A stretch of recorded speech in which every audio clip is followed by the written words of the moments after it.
One, two, three, four.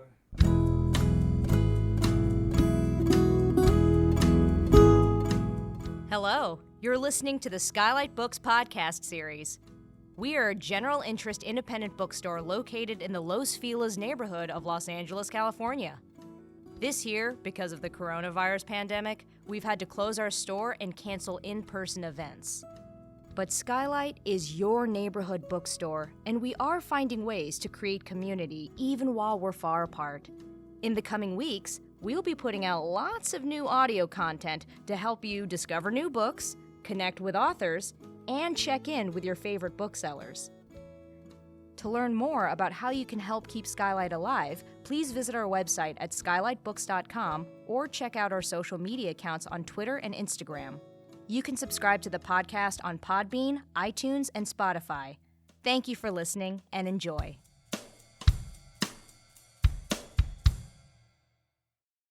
Hello, lovely SKYLIT listeners. Welcome back to SKYLIT. This is the SKYLIT Books podcast series where we bring you conversations with authors near and far. Today we have a fantastic author. I'm going to introduce her in just a minute, but I wanted to give you a quick update on the store, all that kind of good stuff.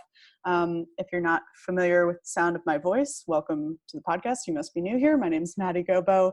I'm the events manager at SKYLIT Books. We're a general interest independent bookstore located in the Los Feliz neighborhood of Los Angeles, California.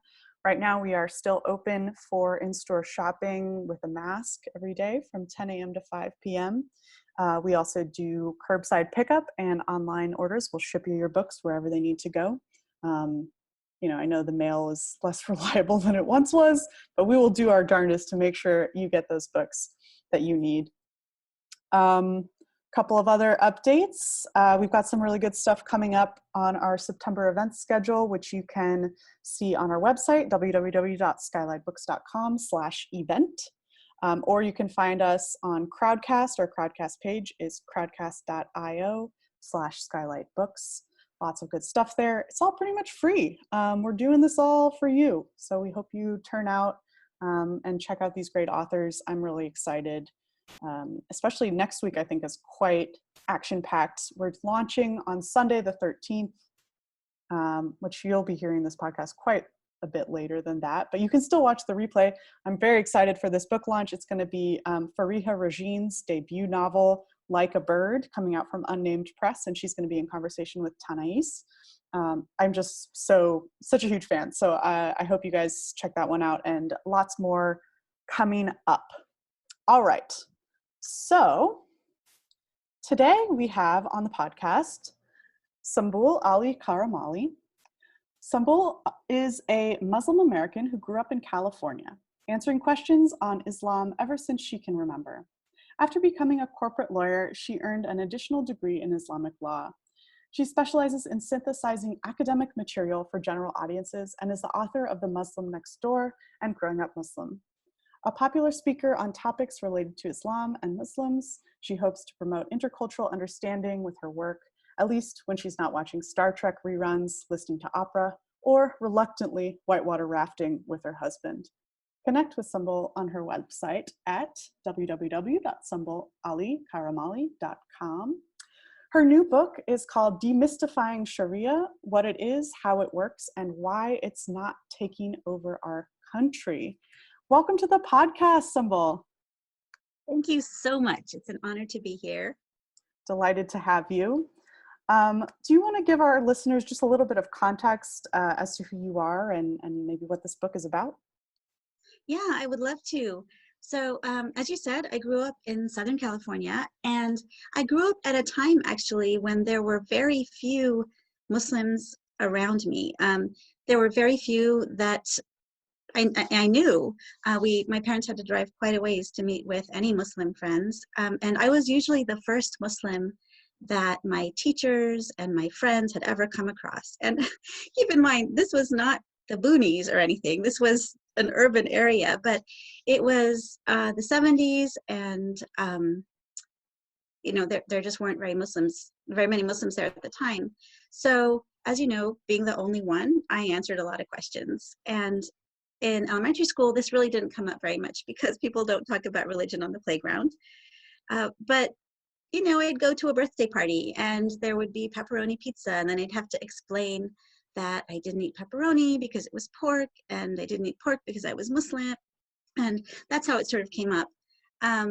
When I graduated from high school and I went to Stanford, that's really what I felt like it was my first Interfaith 101 experience, because we were living in the dorms. Everybody knows what everybody else is doing.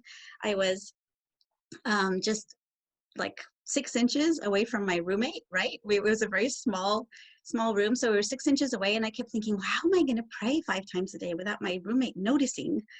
And, how am I going to figure out if there's pork in the dorm food when nobody knows what's in the dorm food? And it was like this, this like negotiation, and constantly explaining what I was doing and why I couldn't do the things that I wasn't doing. And so this kind of continued. I went to law school and I started practicing as a corporate lawyer. And that's when people started asking me for book recommendations. And there were no fun ones. Like, there were no fun books on Islam, I have to say. And there was maybe a textbook and the occasional maybe Sufi poetry volume. And that was it. So when my husband's job took us to London, I did an additional degree in Islamic law from the University of London. And then I started writing books. So that's how it all happened. I love that journey. That's very exciting. I mean, yeah, because I think this is a question that I personally have as a white person who's non-Muslim. Like, what is Sharia law? Like, I've heard a lot about it in the media. I've heard a lot of scary things about it, but I don't necessarily trust that information. So I'm really glad that you're out here speaking on this subject and informing folks. Thank you for this work. So can you tell me, how did you decide to write this book in particular on Sharia law? Yeah, so I have to say, people, first of all, people assume since I'm a Muslim woman, my parents must have wanted to marry me off really young, and I must have broken the shackles of Islam in order to get where I am. And it's really funny because I was brought up to think that Islam was feminist, and imagine my shock when I started hearing stereotypes that I was oppressed, and I thought, wow, I'm oppressed. How have I been oppressed? And when I first started as a corporate lawyer, one of the partners sat me down and said, "Why are Muslims more violent than other kinds of people?" And there I was in my new suit and my new pumps, looking nonviolent and cooperative. So it was kind of a shock to me. So so my parents always wanted me to be financially independent, and so a lot of what I write about, getting back to your question about Sharia, a lot of what I write about comes from when people have asked me questions or come up to me and introduced a topic. And it's always been kind of a surprise to me that they have these perceptions about them. So my first book was really about answering the questions that people always had asked me in my life. My book, Demystifying Sharia, it germinated when I was at one of my Stanford reunions. And I was at the bookstore. I was standing next to a pile of my books because it was an event for alumni authors. And here I was, again, in my suit and with this pile of books waiting for people to come and buy one so that I could autograph it. And this couple who were there for their 50th reunion, so in their 70s probably, came up to me and they said, you look so nice, and we think that we would be able to talk to you. And we're really afraid that Sharia law is taking over the United States. And I was so flabbergasted. And I wanted to say, where is it? Where do you see it? But I didn't say that. I said, oh, well, you know what? We have our Constitution, and our First Amendment prohibits any religious law from taking over the United States. And plus, we have Congress and all sorts of other checks and balances. And they just looked at me and they said, well, Rush Limbaugh said it could take over the United States. And they walked away without buying a book. And it was just a shock for me because I thought, wow, I mean, it was just a shock on a lot of different levels. But I started thinking, okay, this is maybe something that I need to address. And that's how it started. Yeah, and I think, I mean, maybe in the last decade, or I guess it's kind of 9/11 time, so the last 20 years, Mm-hmm. Sharia has been this word that kind of floats around in the sort of right-wing Yeah. echo chambers, scaring people. Oh, yes, it's a scare word. But kind of before 9/11, it was definitely a word I had never heard. So I'm Mhm. kind of wondering if you could talk about how the word came into the kind of the public discourse, the public consciousness here in the U.S., and Yeah. you know, why it has the particular loadedness that it currently has. Yeah. Well, so my first book came out in 2008. And when I wrote that one, nobody, like you said, nobody was talking about Sharia. It was not a word that anyone had heard. In my first book, I think I mention it, but maybe describe it in a paragraph, because loosely, Sharia just means Islam. So my book was about Islam. So why would I then talk about Sharia as a separate thing? It's an academic term of art. It's an Islamic academic term. So there was no reason to talk about it. And yet by 2010, in fact, it was in 2010 that this started, suddenly there were anti-Sharia protests. And how did this happen? Like, how did it happen that in 2008 that nobody knows anything about Sharia, and then in 2010 there are anti-Sharia protests, and everyone's talking about, Sharia as this scary, draconian, harsh, black and white law that's going to take over the United States and put all the women in burqas, So what happened, and this is a very interesting phenomenon. There is in the United States and also in Europe a loosely connected Islamophobia network of individuals and organizations whose purpose it is to foment fear about Muslims and Islam. And I mean, some of them may believe in what they're doing, some of them have political reasons for what they're doing, but probably the biggest reason is that they make a lot of money doing it. Fear sells. And they've been well documented in a number of studies and books. So one person whose name is David Yerushalmi, he's a lawyer himself, but he decided, and he admits this himself, he decided that he wanted to introduce the idea of a scary Islamic law taking over the United States. In order to do this, he went to state legislatures and said, you know what, you really need laws. You need anti-Sharia laws to prevent Sharia from taking over the United States. Now, he's a lawyer. He knows that Sharia cannot take over the United States because of the Establishment Clause of the First Amendment of our Constitution. So he knows this.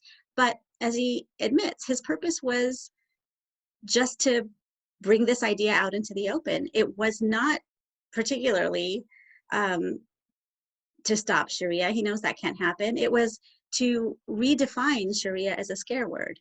And that's what they did. They redefined Sharia as a scare word. They went to state legislatures and said, you have to pass these laws. And to date, I think 14 state legislatures have passed anti-Sharia laws. It's a colossal waste of time. It's, it's amazing. The American Bar Association has come out strongly against these laws because they raise all kinds of problems. They're kind of they're a solution to a problem that doesn't exist.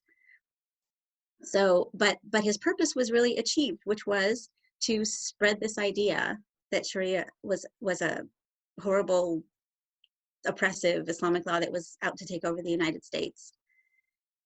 Yeah, so when these kind of figures talk about Sharia, like, how are they defining it? I mean, it seems to me, what I'm thinking of is, I just saw a couple of days ago a cartoon on Twitter, somebody found on right-wing Facebook somewhere. Yes. And it's like a caricature of like a woman like wearing a coronavirus mask, and then the mask gets bigger, and then it becomes a burqa, and they're like, yeah, this is what's gonna happen. Is that what they're talking about? Yeah. So actually, can I just interject a funny story at this point? Absolutely. I got a call from a CNN producer one year, and it was the day that the burqa ban went into effect in France. And they called me because, you know, you can look on my book cover, and there I am without a headscarf or a burqa or anything. And they call me and they say, what do you think of the burqa ban? And I said, well, you know, the great majority of Islamic scholars say that the burqa is not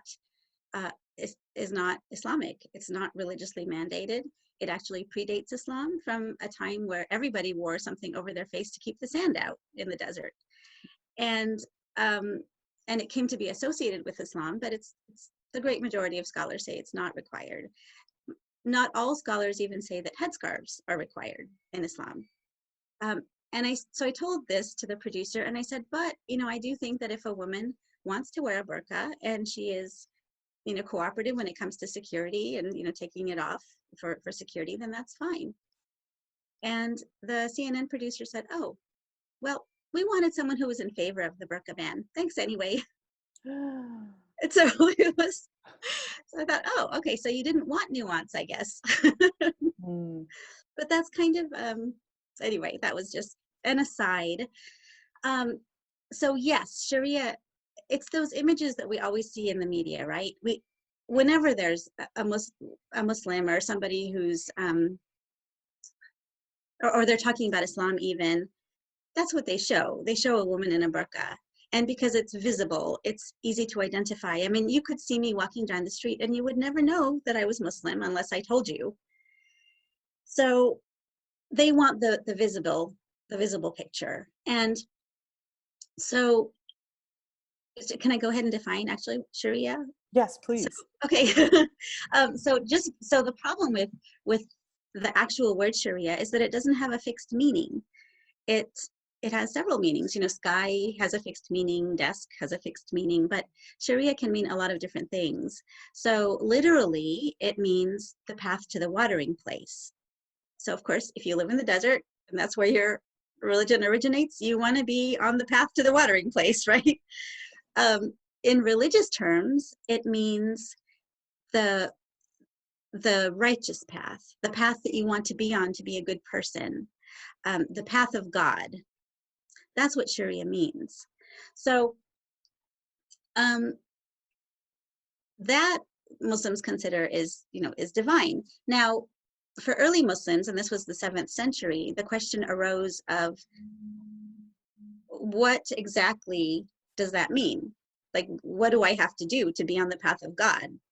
How do I know what God wants me to do, right? And so for early Muslims, for 7th century Muslims and later, they had a couple of clues. They had the Quran, which is the Muslim holy book, and they had the words and deeds of the Prophet Muhammad. And they started interpreting those religious texts in order to come up with new rules.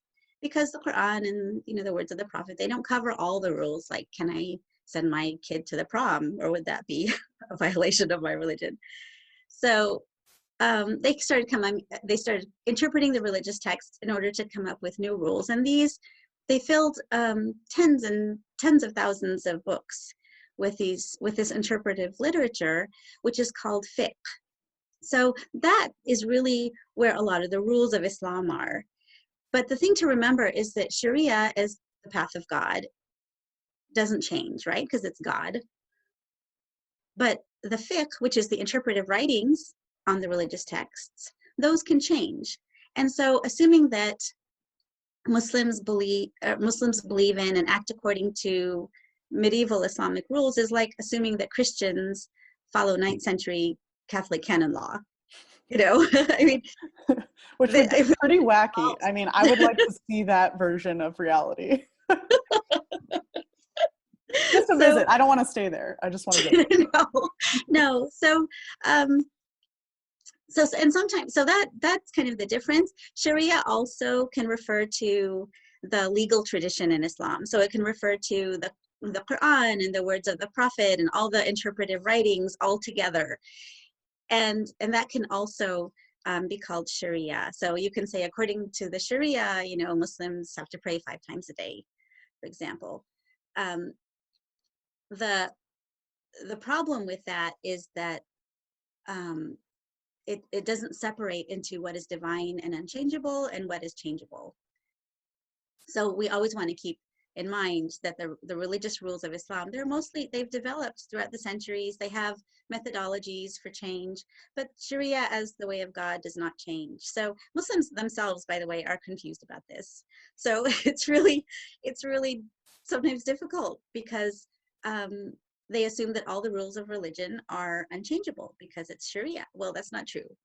It's only certain things, like some stuff in the Quran, that is not changeable, but it can be reinterpreted just like other religions. So that's kind of Sharia in a nutshell.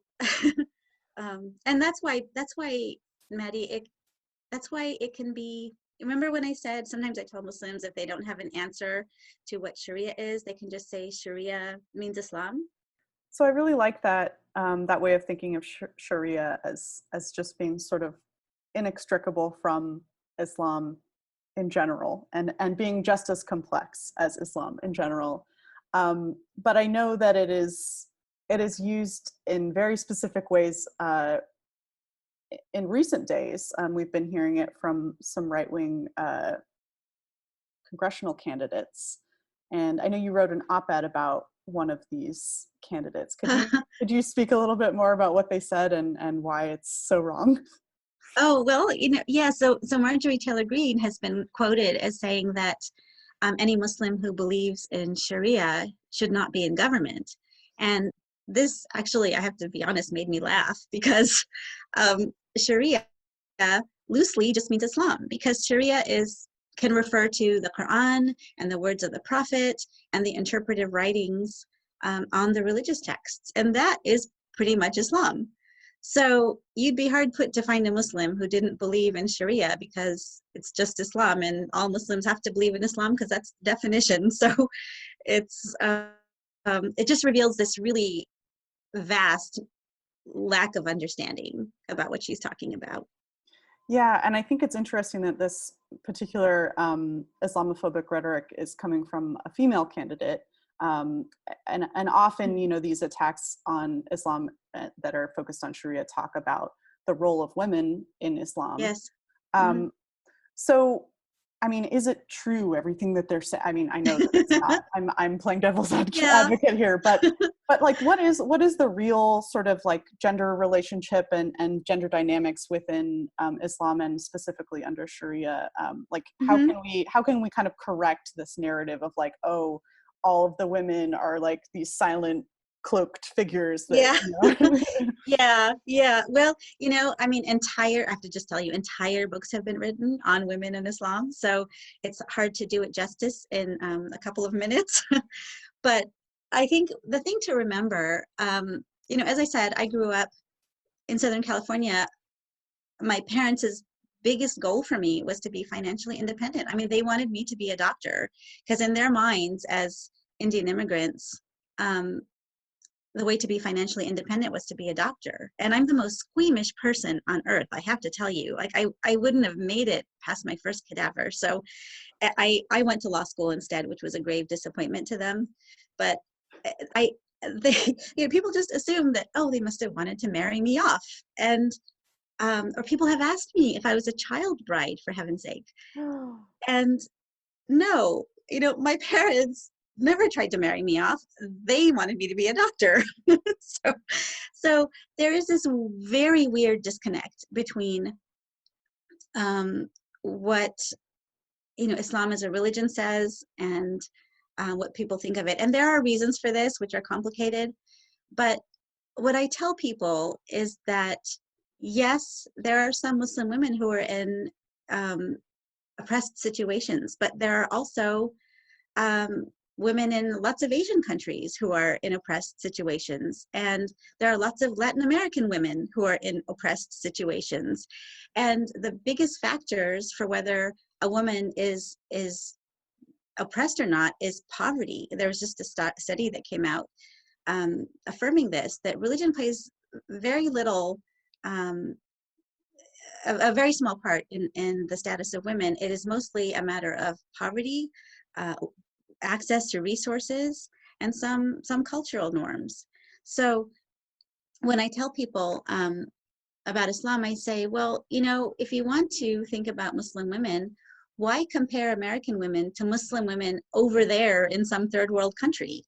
You know, if you really want to compare apples and apples instead of apples and oranges, if you really want to solve for religion and get rid of all the other extraneous factors of culture and poverty and access to resources, then you really need to start comparing Muslim American women with non-Muslim American women, right?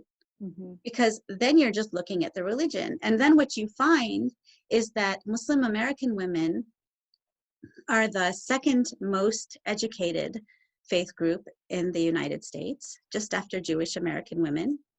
You also find that Muslim American women have the most parity with men in their faith group in terms of salaries. So in other words, Muslim American women make as much as their male counterparts do. And they make equal amounts when you look at them. Whereas in other faith groups in the United States, women make much less. So Muslim American women have the most parity with Muslim American males. There's lots of terms to make sure I'm getting the right. So, you know, that is not the way that people think about Muslim women, right? As educated and making as much money as men do. But that's the fact in the United States. Mm-hmm. And the reason is that, I mean, and so then you have to conclude that it's not religion that is causing the problems for women. And in fact, what I like to say, and this is absolute truth, in the 7th century, Muhammad and the Quran gave women more rights than English women would have for another 1,000 years. Wow. And Muslim women in the 7th century had the right to divorce. They had the right to custody of their young children. They had the right to enter into their own contracts and keep their property even after they got married. I mean, let's remember that in Jane Austen's time, if a woman married, her husband pretty much got all her property. And also Muslim women in the 7th century got mandatory rights of inheritance. So again, you know, if we think of Pride and Prejudice, and we think of Elizabeth Bennet and her 4 sisters who were not going to get anything from their father because his whole estate was going to go to their odious cousin, Mr. Collins. Did you remember? Yes. Well, that wouldn't have happened in a Muslim society because the daughters would have had a mandatory right of inheritance. So all this means that Islam was radically feminist for the 7th century. Why don't we hear of it now as a feminist religion? Well, because a lot of Muslim countries are just now coming out from colonization. Almost 90% of the Muslim world was colonized under European colonials for 100 to 200 years. So that disrupted the development of Islamic law, and it defunded Islamic educational institutions. So Muslim majority countries, most of them have only been independent for 50 or 60 years. And when you have political turmoil and poverty and resources that were taken by the colonizers, then you have chaos. You have dictators who are left in place by the Western government, Saddam Hussein and Mubarak and Assad. These were all dictators who took over after colonialism. So when people are subjugated or when there's chaos, women suffer disproportionately. I mean, this is absolutely true. The World Health Organization is always concerned when there's a world recession, a global recession, because women suffer disproportionately. Right, and that's just as true in so-called Christian nations as nations where Islam is the majority religion. Yeah, absolutely. So I think the clearest indication of that is if you look at Muslim American women, because they're not hampered by political and social chaos and post-colonial nationalist movements, Yeah. And so I think that's so interesting because we as Americans have been trained by our media to think of Islam as this foreign thing, this thing that's really far away that we can't possibly understand. It's beyond our reach.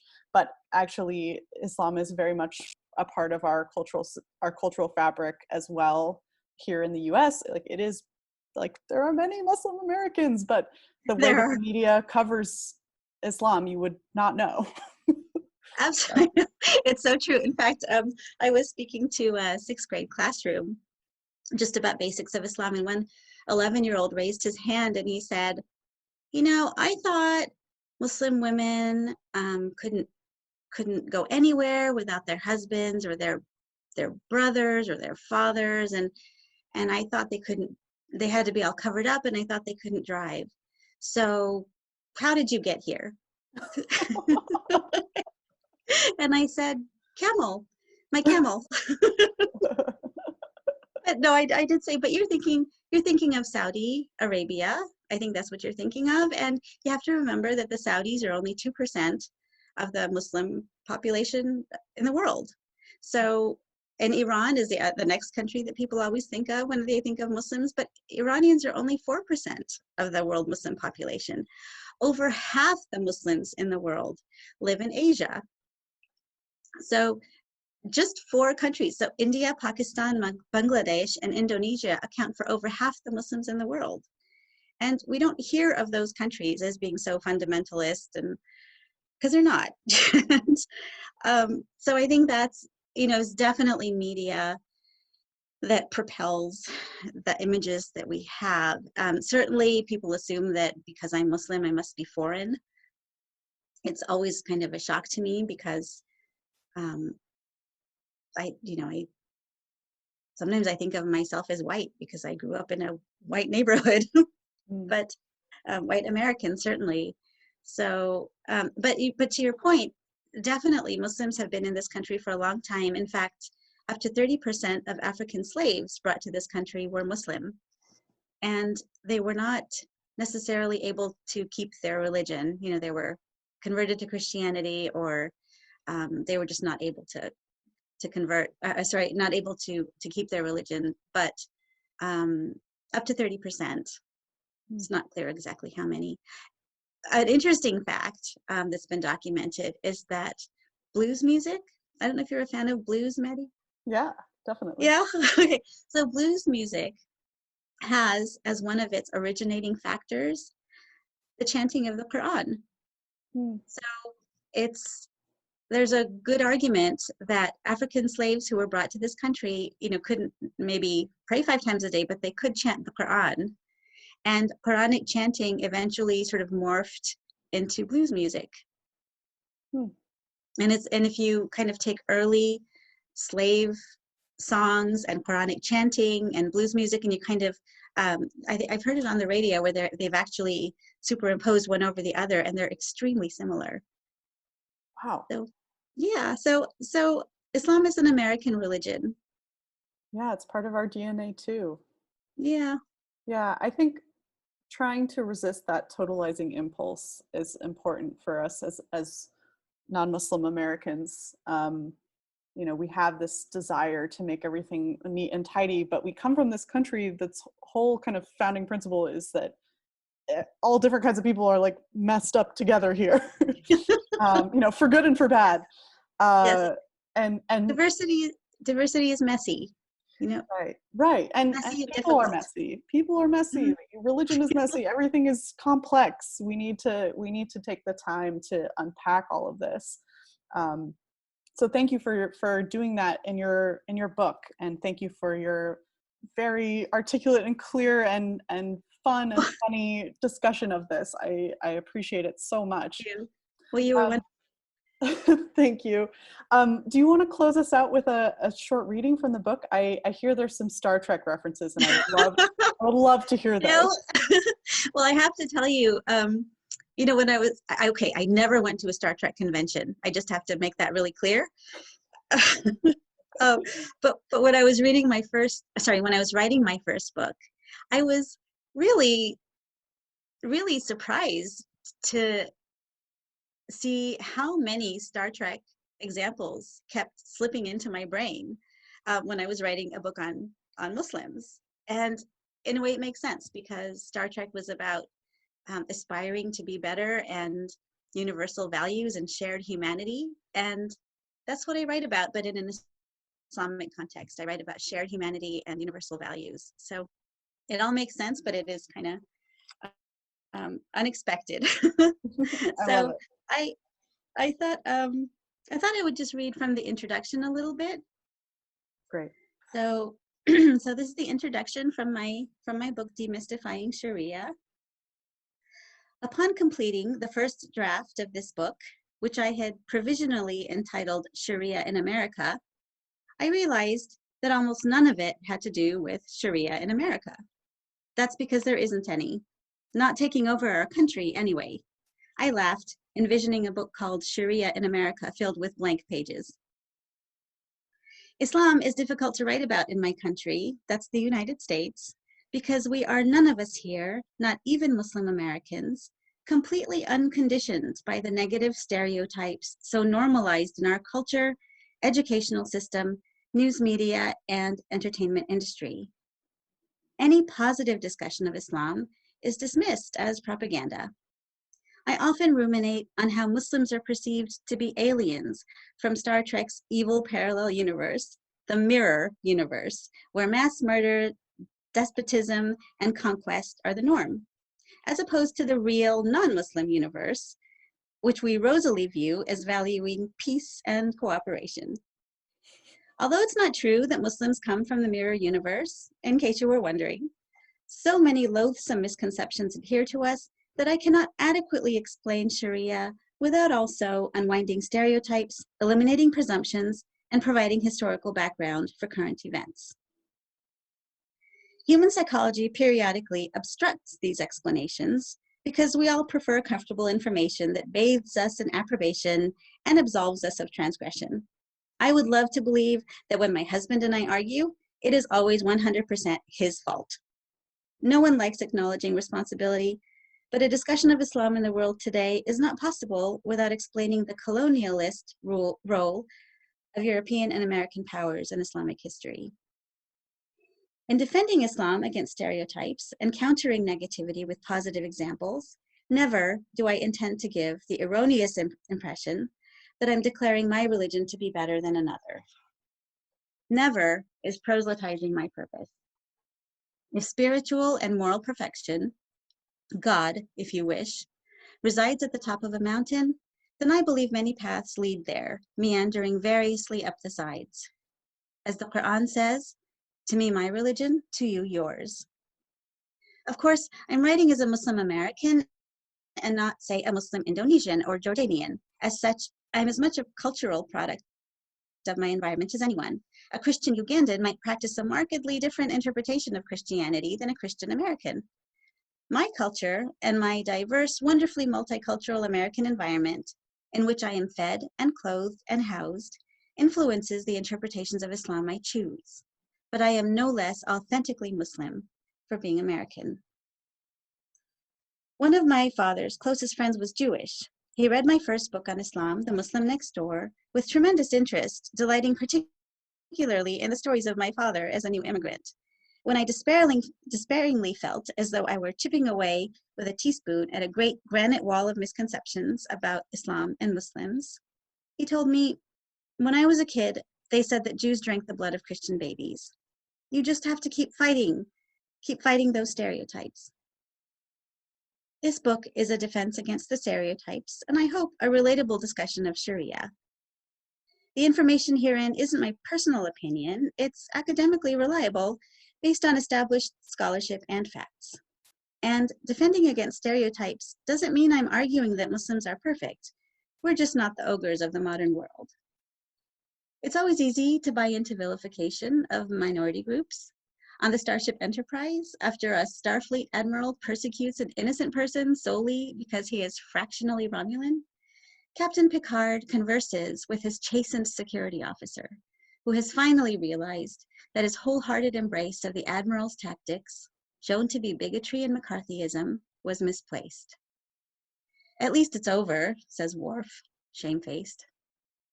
She, or someone like her, will always be with us, responds the captain grimly, waiting for the right climate in which to flourish, spreading fear in the name of righteousness.